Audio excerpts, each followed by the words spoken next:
n'avez qu'à vous avancer dans les bancs ici à l'avant. Vous pouvez descendre les balcons aussi, surtout si vous voulez poser une question pour qu'on vous voie. Les artistes vont prendre 2-3 minutes pour se changer. Ils sont assez rapides et en attendant, bien, on pourra les vanter et parler un peu de cette magnifique production. Avec Denise Filiatro, nous n'avons rien à envier à Broadway. Alors, vous pouvez vous approcher.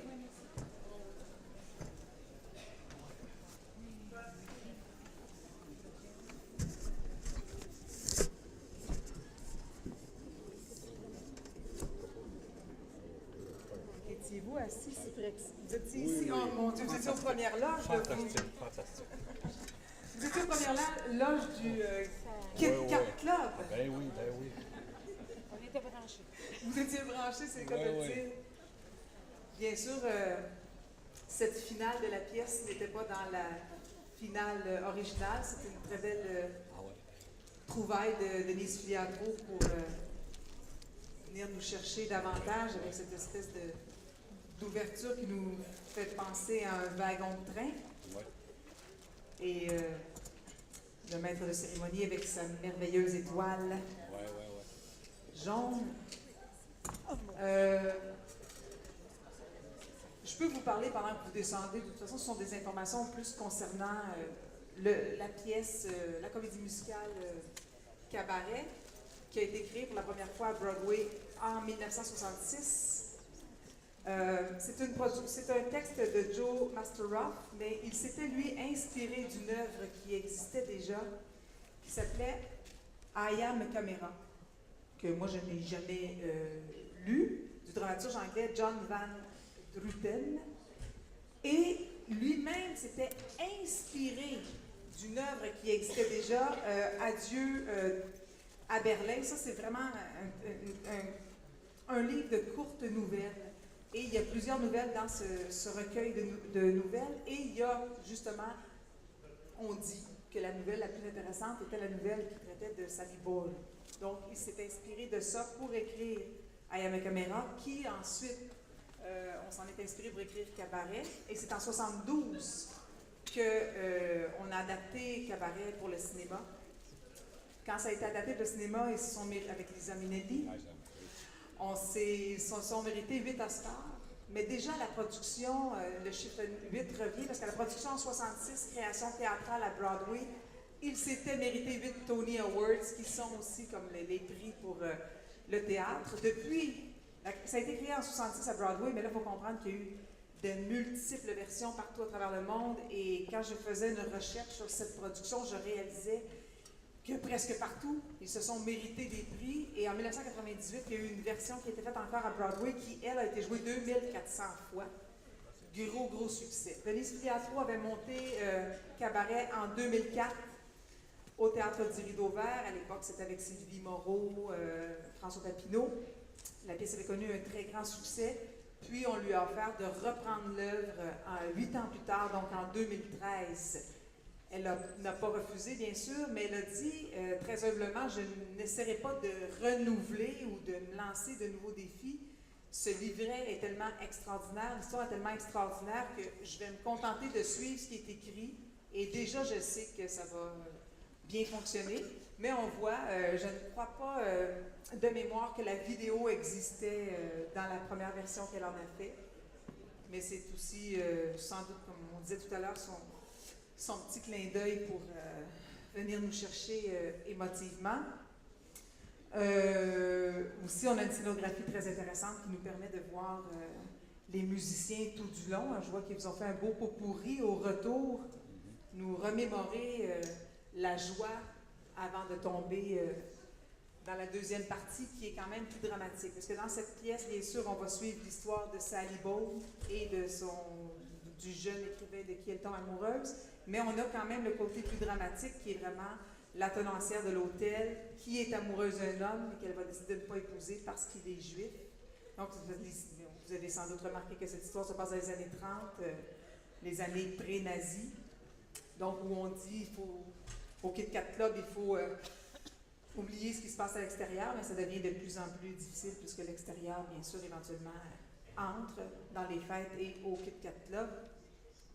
J'ai hâte qu'on discute avec Brigitte Boisjoli parce que il y a des gens qui me disaient « Ah mon Dieu, c'est extraordinaire de voir Brigitte Boisjoli dans ce rôle-là. On est habitué de la voir chanter dans les aigus ou je ne sais trop. » Et on voit là, tout le...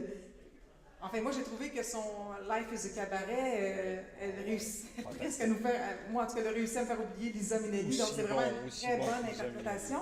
Et c'était un grand défi pour elle parce qu'on... Denise Filiatro disait « Je connais son chien, son talent, sa fougue. Je sais qu'elle bouge bien, mais maintenant... » Elle le dit carrément comme ça, elle ne se prive pas de dire ce qu'elle pense. Sera-t-elle une bonne comédienne? C'était quand même un gros défi que de jouer ce rôle-là. Je pense qu'elle l'a vraiment relevé haut la main. Et on a aussi les chorégraphies de Chantal Dauphinet. Je ne sais pas si vous connaissez Chantal Dauphinet, je vais quand même vous la présenter un peu. Elle a signé de nombreuses chorégraphies pour la télévision, le cinéma, les publicités. Entre autres pour Irma la Douce à l'Opéra de Montréal, mais elle a fait aussi, bien sûr, les chorégraphies de cabaret ici, mais elle avait travaillé avec Denise Filiatro pour My Fair Lady. Et je ne sais pas si vous avez écouté le match des étoiles. Pendant 2 ans, 2 années consécutives, elle a gagné. Et c'est une fille qui fait des choses très intéressantes. Elle fait danser les gens. Elle fait des chorégraphies avec les citoyens. Fait qu'il y a une journée, c'est le disco, l'autre journée, c'est le continental. Donc, elle travaille aussi beaucoup avec les citoyens. J'ai bien hâte de l'entendre parler de ses chorégraphies pour cette pièce parce que pour avoir travaillé moi-même avec Denise Filiatro, je peux vous dire qu'elle a le sens du punch et le sens de la chorégraphie. Alors, je suis certaine qu'elle de monter sur scène parfois pour dire « il faudrait peut-être la faire de même ». Que j'ai hâte de voir comment elles ont travaillé ensemble. C'était quand même la 2e fois, mais Denise Filiatro a vraiment le sens de la comédie musicale. Fait que j'ai hâte de voir comment la chorégraphe s'est située dans ce travail-là avec elle, comment elle a pu prendre sa place et comment elles ont échangé. Mais puisque c'était la 2e, bravo! Yvan Benoît, bienvenue! Je n'ai moins enlevé que certaines personnes, je peux arriver le premier. C'est pas parce que, tu sais...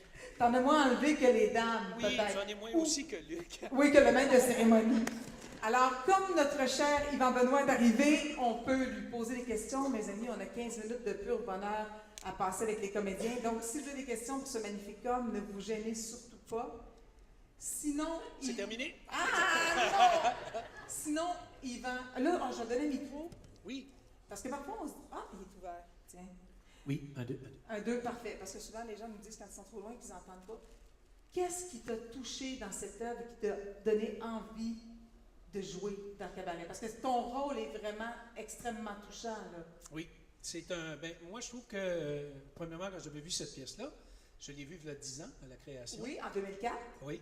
Et quand j'avais vu cette pièce-là, ce qui m'avait bouleversé, c'est sûr, il y a tout le cheminement historique que l'on connaît, mais moi, c'était l'amour entre ces 2 êtres-là qui sont vraiment... sont pas vraiment supposés de se rencontrer, là, puis ils se rencontrent pareil, ils s'aiment pareil malgré tout, et ça va finir, comme on le sait, ça finit en catastrophe. Et je trouvais ça vraiment touchant parce qu'on a le début, le milieu et la fin de cette relation amoureuse entre ces êtres-là. Puis il y a une des belles phrases là-dedans, est-ce que nous sommes trop vieux encore pour le mot comme amour? Et c'est tellement beau de se dire ça, on n'est jamais trop vieux pour tomber en amour, mais eux autres, c'était trop tard, non pas trop vieux. Trop tard et dans le mauvais contexte oui, aussi mauvais contexte. Historique. Quand on joue une œuvre comme ça, Yvan, je sais que tu as une grande culture, puisque qui ne connaît pas de toute façon ce qui s'est passé oui.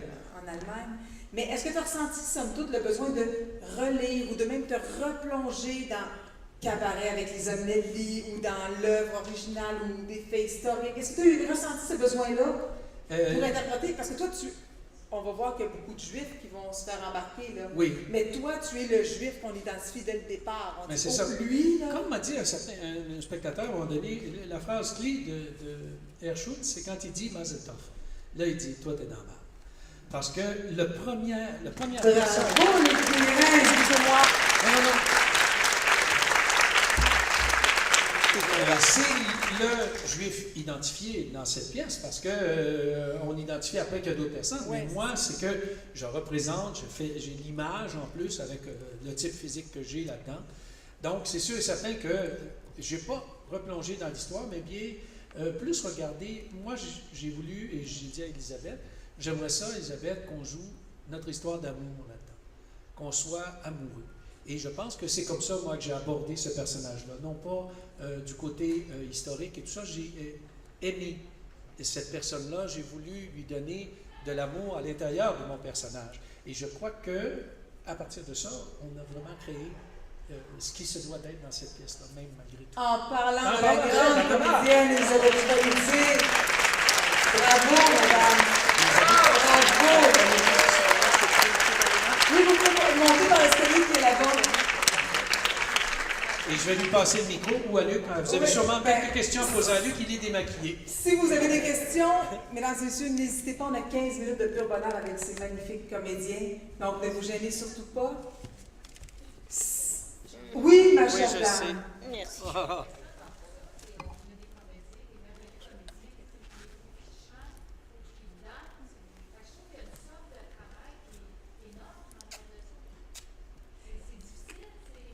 Non, Madame dit qu'il y a une somme de travail parce qu'il faut interpréter, il faut chanter, il faut danser. Elle dit, est-ce que c'est difficile? Tu avais beaucoup de métiers, Luc Guérin, mais somme toute. mais j'appréhendais la chose. Moi, je suis heureux d'avoir ce rôle-là parce que quand j'ai vu le film dans ma vie, ça m'a marqué beaucoup, beaucoup, beaucoup. Parce qu'il y a de ces comédies musicales qui ont des bonnes chansons, mais j'aime Cabaret parce qu'il y a un livret très intéressant, très étoffé, il y a une question historique, quelque chose qui nous touche tous. Et il faut être en forme pour faire ça, et ça garde en forme, mais on est heureux, comme moi personnellement, puis je sais que je côtoie les camarades en coulisses partout, on est heureux d'être dans ce spectacle-là, et je crois que vous recevez ça aussi, le bonheur qu'on a d'être là, et on sait qu'on est chanceux d'être là. Et je voudrais vous introduire une jeune comédienne du nom de Brigitte Boisjoli. Oui, on en a parlé. Je me faisais faire des signes, et là je me disais, c'est parce que la belle Brigitte Boisjoli, bravo! Oh, ici, ma chère dame. D'ailleurs, bon là, vous êtes des comédiens de métier. Brigitte, on va voir que vous êtes une nouvelle comédienne de métier. Mais Madame Chevalier, vous avez joué dans la pièce il y a 10 ans. Oui. Et allez, parlez-nous. Le même personnage. Le même personnage, mais parlez-nous. Est-ce que quand on joue un personnage et qu'on le reprend 10 ans après, il y a le vécu, il y a une meilleure connaissance de la vie? Est-ce qu'il y a des choses qui ont changé dans votre interprétation, somme toute? Je ne sais pas, il faudrait demander à Denise, mais moi, Je te le renverserai pas, je te jure. je l'ai joué 75 fois il y a 10 ans. J'ai 10 ans de plus. Vous ne les faites pas. Arrangez ça comme vous voudrez. Ça doit compter pour quelque chose. Mais il faut dire que c'est un personnage qui est extrêmement intéressant dans le sens où elle ne semble pas s'en faire dans la vie. Elle dit pourtant qu'elle a déjà été riche, maintenant elle est pauvre, etc. Mais elle n'a jamais été mariée. Elle a aimé un homme, ça n'a pas marché. Tout d'un coup, elle en trouve un qui veut d'elle. Et les circonstances font qu'elle devient victime, comment dirais-je, ce sont les victimes, les dommages collatéraux de l'époque. Et c'était sa dernière chance d'être vraiment heureuse, de vivre un amour avec quelqu'un, et elle ne l'aura pas. Ça lui est enlevé. Et comme ça a été enlevé à des milliers, et des millions et des milliards de personnes en Allemagne. Et c'est ça qu'ils représentent, eux, tous les deux. C'est ça. Ils représentent toutes ces victimes du nazisme. Et c'est pour ça que c'est touchant. Et c'est pour ça qu'on s'attache à ces personnages-là, comme moi, je me suis attachée à eux deux, en tout cas. Excusez-moi, j'allais dire, il y a un autre couple dans cette pièce, et voici Éric Paulus, bravo!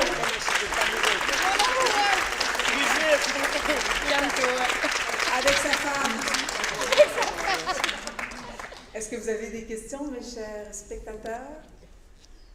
Quand vous êtes, Oui. Oh, allez-y, mon cher monsieur. Quand vous êtes plusieurs semaines sans jouer, sans faire de spectacle ou une période encore plus longue, ça vous prend combien de temps à vous remettre là-dedans? Est-ce que vous faites une générale, c'est suffisant? Quand vous êtes plusieurs semaines sans jouer, est-ce que ça vous prend beaucoup de temps pour vous remettre dedans? Mais il me semble qu'on a fait une générale. On n'a pas eu le temps de générale la dernière fois. On n'a pas joué pendant près de 2 mois. Ça? 4 mois. Mon Dieu, 4 mois. J'étais pas là. Mais ça, c'est difficile. Septembre. Juin, Ben, juillet, pour octobre. moi qui n'ai pas une comédienne, j'ai trouvé ça très dur, moi, l'espèce de break, de pas jouer et de ne pas se voir. Ça, c'est encore pire. Parce que là, tu deviens une famille très rapidement, on s'entend, hein, on était vraiment un sur l'autre tout le temps. Et là, tout d'un coup, on se voit plus. Fait que, tu sais, c'était vraiment comme. Pour moi, ça a été un deuil, une coupure. Puis là, ben, quand on s'est revu, évidemment, on s'aime. Bien sûr. Oh! Est-ce que vous aimez les prochains artistes qui viennent nous rejoindre? Oui! Bravo! Alors, aux chorégraphies, Chantal Dominet, Émilie Bégin qui est chanteuse, danseuse et actrice, et aussi Patricia Deslauriers qui est directrice musicale. Bravo!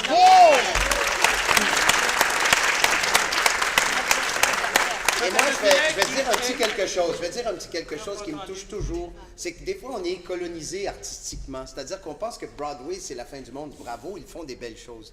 Mais je suis très, très fier. Vitaly Makarov, Vitaly. l'allemand. Je suis très, très fier de la qualité de travail qui se fait. Et on a des chorégraphes. Chantal, je pense qu'on n'a rien à envier à l'extérieur. Chantal est demeurée dans l'esprit de Bob Fosse, qui est dans l'esprit de ce spectacle-là. Et Patricia Deslauriers, pour ce qui est de la musique, nous, on est très heureux et très fiers de leur travail.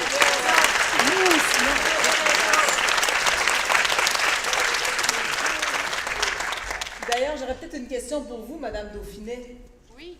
Denise Filiatro, certaines ici peuvent en témoigner, a quand même le sens du punch et de la chorégraphie et elle s'implique beaucoup. Quand on doit faire les chorégraphies avec Denise, est-ce qu'elle met parfois son petit grain de sel? Comment c'est? Ben, c'est normal qu'elle mette son grain de sel parce que c'est le grand patron du spectacle. Donc, en quelque sorte, parce que c'est pas un show de danse, c'est une comédie musicale. Donc, il faut que je réponde à une certaine commande. Mais il faut que je respecte aussi comment ça a été écrit. Il faut que je respecte les chansons. Il faut que je respecte ce que l'histoire veut raconter. Donc, oui, je mets ma sauce à moi. Mais c'est sûr que si Denise n'aime pas quelque chose, elle va me le faire savoir. Elle n'envoie pas de télégramme. Vous avez dit que vous êtes arrêté 4 mois. Vous avez fait combien de temps de répétition et combien de représentations avant ce 4 mois d'arrêt-là? Madame dit que vous êtes arrêté 4 mois, mais pour la première, finalement, pour Oui, la si création, on vous aviez revient fait à- combien de temps de répétition? Oui, Ben, pour peut-être, ce projet. peut-être environ, ça dépend, là, 140 heures de répète, grosso modo. Puis on a fait à peu près... Pierre? Bon, oui, on a répété sur 2 mois, 2 mois et demi. Puis on a fait 34 représentations avant d'arrêter, mais vraiment toutes les semaines. Là, c'était plus serré, je peux dire. Là, on a arrêté 4 mois, puis on en a 28 à peu près avant les fêtes, puis on en a une quinzaine après Noël aussi. On a fêté notre 50e dimanche. 51e ce soir. Vous aviez une question, madame? Oui, ben, je reviens un peu en arrière. Comme c'est M. Guérin qui rouvre le spectacle pratiquement en parlant au public, je me demandais, malgré votre vaste expérience, est-ce que c'est plus facile ou plus difficile de s'adresser au public? Parce que si le public n'embarque pas, ça fait comme une espèce de vide. Là. Je me demandais comment vous vous sentiez là-dedans, puis en général, est-ce que ça fonctionne bien? Luc Guérin ouvre le spectacle et s'adresse au public. Est-ce que c'est difficile et est-ce qu'il y a un malaise si jamais le public n'embarquait pas? Il fait peut-être comme pour ce soir, il répète 2 fois, ça va. Oh! Je le fais partout. Je le fais partout. Ça, c'est pour répéter 2 fois. Je trouve que c'est un privilège d'ouvrir un spectacle comme ça, mais ça me permet de jauger la disponibilité des gens. Puis, on a la tête dure. Hein? S'ils ne sont pas disponibles au début, on se dit, on va vous avoir. Et on travaille fort. Mais sinon, je trouve ça intéressant. Et ça nous plonge tout de suite dans le cabaret. Parce que le cabaret, il y a quelque chose, il y a une interaction directe avec le public. Il y a quelque chose... ce qui me plaît beaucoup dans ce spectacle-là, malgré le nuage politique qui est sombre, il y a quelque chose qui est pour moi très poétique, c'est que la résistance est dans l'art. On fait de l'art, on résiste par des chansons, par des numéros, et ça c'est beau. Alors partir un spectacle comme ça, puis aller chercher le public en les invitant, willkommen, à ça, je trouve que c'est bien plaisant. Est-ce que vous avez une question? Oui, Machalda?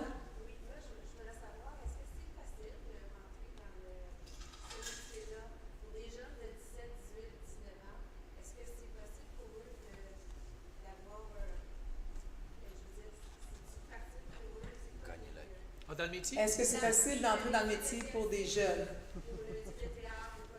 pense que je vais laisser parler Rick. Ah, moi? Oui. Oui, Vas-y, Rick. T'es un jeune. Ouais, ben, en fait, il y a des écoles qui souvent, mais en même temps, il y a tellement de chemins. Ici, on est tous des gens avec des parcours différents. Puis c'est ça qui est bien dans ce métier-là, c'est qu'on travaille avec des gens de générations différentes, avec des parcours différents, puis c'est ça qui est enrichissant.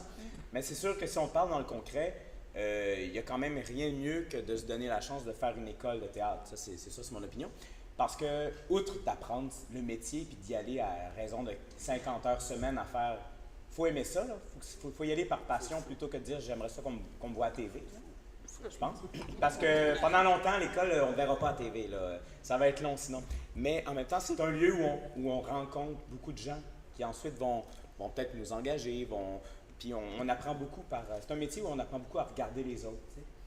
Fait que... Oui, mais c'est un métier, une école, c'est un endroit où on vous donne les outils pour pouvoir être un acteur, pour pouvoir être un comédien, pour pouvoir justement être capable de s'approcher des autres. Or, un personnage, c'est quelqu'un d'autre.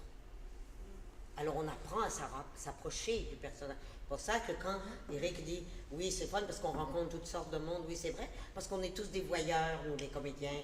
On les dissèque dans le métro, dans l'autobus, dans la rue, dans les magasins. On regarde le monde. Et à un moment donné, ça s'enregistre quelque part. Et puis, on s'en sert pour des personnages. Mais ça, c'est ce qu'on apprend à l'école. C'est ça qui est merveilleux. Tout le monde n'est pas hyper doué d'avance comme Brigitte. Oui, une exception. Elle, c'est un cas. C'est un cas. Mais il y en a des cas. Mais tout le monde n'a pas cette chance-là. Mais est-ce qu'on peut en parler du cas, justement, de Brigitte? Parce que, quand même, Denise Filiatro, qui n'envoie pas de télégramme, a dit, bon, elle a de la fougue, elle a de l'énergie, la petite, elle a du chien. Là, on va pouvoir le voir, ça peut être comédienne. C'est tout un défi, somme toute, et c'est vrai que vous l'avez appris, on appelle ça sur le tas quand c'est rapide de même? Vraiment sur le tas. On le suit vraiment. Bravo! Mais tu sais, j'ai été vraiment, non seulement aidée par Denise. En fait, elle m'a tout montré. Moi, je savais vraiment rien de ce métier-là. Moi, j'étais vraiment due pour un grand défi dans ma vie et je l'ai su, mon défi. Et après ça, je trouve que je suis en école constante parce que chaque soir, je regarde ces comédiens-là de métier qui jouent. Puis avec brio, puis je me dis, mon Dieu, je suis donc bien chanceuse de les regarder chaque soir. Et moi, je suis une petite éponge. Je regarde jouer, j'essaye de faire comme eux autres, puis je bois le conseil aussi. Fait que j'ai essayé de faire de mon mieux. Évidemment, c'est drôle parce que je tombe en amour avec ce métier-là, soir après soir. J'aime ça de plus en plus. Et je me souviendrai toujours du premier soir où j'ai entendu des premiers rires. Oui. Moi, ça m'était jamais arrivé, là. C'est quelque chose, c'est comme une drogue, là, direct dans tes veines. J'ai entendu des gens rire, j'ai dit, oh, c'est quoi ce métier-là? Je m'en suis passée pendant 31 ans. Et effectivement, j'adore ce métier-là. Mais oui, c'était un défi de taille pour moi, mais quelle école, quelle école. Ces gens-là sont extraordinaires, ils m'ont vraiment tout montré, vraiment. Et écoute, notre rêve n'est pas fini, on a encore beaucoup de beaux moments et de belles soirées en passant ensemble. Mais pour moi, c'est un honneur et un bonheur d'être ici et de jouer pour vous autres. Dignement relevé. Merci. Ça passe vite à votre compagnie. Alors, il y avait une question d'une dame de ce côté-ci. Monsieur, vous aurez notre dernière question au commentaire de la soirée. Madame, allez-y.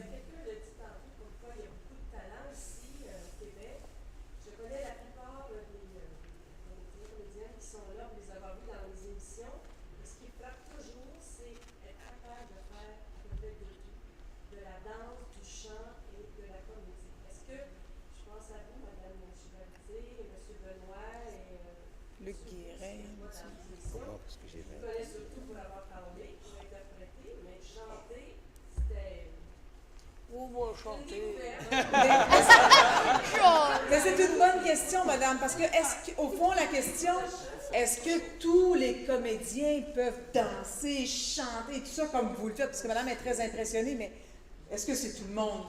Ben, moi, je dirais aux plus jeunes qui sont en formation, veillez à explorer de tous les côtés parce que ça élargit ton champ d'action. Et on dit quelquefois 36 métiers, 36 000 piastres. Fait qu'il faut faire faut varier, faut être très très versatile. Moi, j'ai fait beaucoup de comédies musicales parce que j'en ai fait 8 chez Marjolaine et puis en tout. C'est ma 12e. Depuis 1960 et quelques, ça vous donne une idée de mon âge. Et puis moi j'ai fait de l'école de théâtre, mais dans mon temps, alors que les jeunes aujourd'hui, ils ont des cours de chant, ils ont des cours de danse. Ouais. Nous, tout ce qu'on avait, c'était des cours d'escrime. Je me demande un peu à quoi ça m'a servi. Ouais. Mais ce que je veux dire, c'est que moi, j'ai dû aller apprendre à chanter chez Mme Darios. J'ai dû prendre des cours de danse dans une école de danse parce que j'aimais ça. Et que j'ai beaucoup dansé dans les comédies musicales. Là, maintenant, je ne danse plus. De toute façon, je suis trop vieille pour ça. Mais ce que je veux dire, c'est que c'est ça qui est bon pour un acteur. Un acteur doit tout savoir faire. Il doit être capable de jouer dans tous les accents. Il doit être capable de changer sa voix. Il doit être capable de chanter. Et c'est ce qu'ils sont capables de faire aujourd'hui. Et ça, moi, j'ai beaucoup d'admiration pour ça. Je les vois faire, je les vois chanter, je les vois danser. Je me dis, c'est merveilleux. Pourquoi on n'a pas eu ça dans notre école? Mais vous allez en voir de plus en plus. Et c'est pour ça qu'on voit de plus en plus de comédies musicales. Vous n'avez pas fini de voir Brigitte, moi je Là, on voit la comédie musicale, aux producteurs qui prennent la relève de ça, qui prennent le risque. C'est un risque énorme de faire un spectacle comme celui-ci avec un orchestre sur scène, des danseurs, des chanteurs. C'est un risque énorme. Oui. Et ça, c'est les producteurs qui font ça. Puis j'espère, moi aussi, que ça va être longue vie à ça parce que vous allez découvrir d'autres talents, d'autres personnes. On ne peut pas jouer 2000 fois comme à Broadway. Non. Mais au moins, si on peut... Tourner comme vous. Non, c'est ça. Les autres sont 3, les autres, on est 28. Ouais. Si aussi les théâtres de province peuvent avoir assez de budget pour pouvoir faire venir des shows comme cela. Vous savez qu'en tout, on est 32, là. Oui. C'est du monde, ça. À traîner, là, ça coûte puis cher. Dans les hôtels. Alors, il faut être capable de nous recevoir aussi. Vous comprenez ce que je dis? Parce que vous envoyez 22 sur scène, mais il y en a 10 dans les coulisses.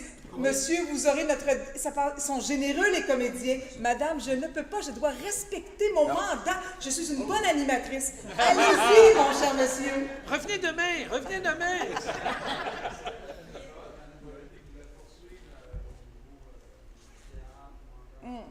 Madame Boisjoli, voulez-vous poursuivre dans le théâtre? Madame Boisjoli dit on ne sait pas. Moi, c'est vraiment, j'y vais projet par projet, évidemment. Ma carrière solo prône un peu là, sur la comédie musicale pour l'instant. Mais j'aime les deux, et puis je suis jamais fermée au projet. Et évidemment, en me laissant des défis, j'ai l'énergie pour, ça je le sais.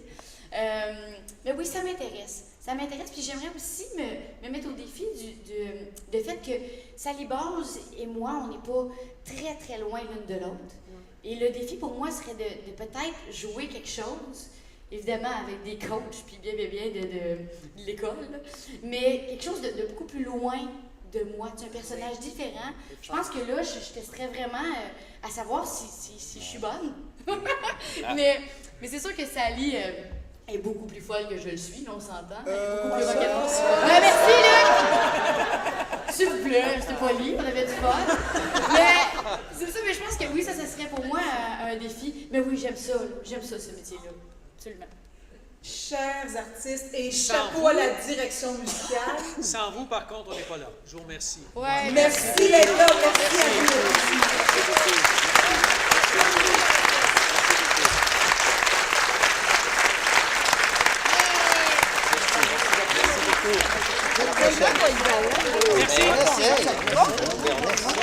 Merci. Merci.